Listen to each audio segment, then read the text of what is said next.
नमस्कार। आसतु जानिबा स गुड़िकर उच्चारण पद्धति एवं लिखन शैली। आम स गुड़ी को जिते लिखुचे एवं उच्चारण कर लिखुचे आमको एकापरी मन होते ताहा संपूर्ण भाव में अलग। जहाँ आम ओडिया वर्णमाला रे 3टी स अच्छी जोटा कि तालव्य स, मूर्धन्य स एवं दंत स। तालव्य स, मूर्धन्य स एवं दंत स आमको तो उच्चारण रे एकापरी मन होछि, किंतु मु आपनको 3टी सर उदाहरण देवी एवं ताको उदाहरण माध्यम ही आम वाक्यंत्र माध्यम ही ताको बुझेबी।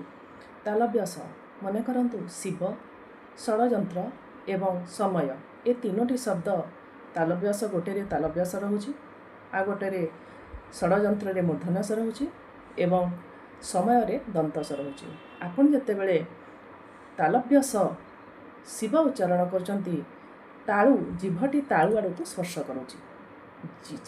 जो समय रे जिभटी ताळु आड़ को स्पर्श करिवो सेही समय रे हबो तालव्य स।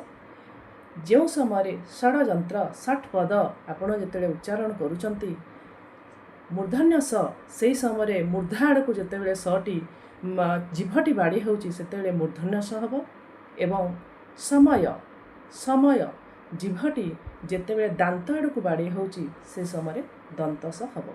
जदि आम उच्चारण को बारंबार जदि करिबा ताहले आम लेखारे मध्य संपूर्ण भाव में निर्भुल हो पार, भूल जमारू रहिबनी। जदि आपनको एमती वीडियो भल लगुच ताहले लाइक करंतु एवं चैनल टी को सब्सक्राइब मध्य करंतु।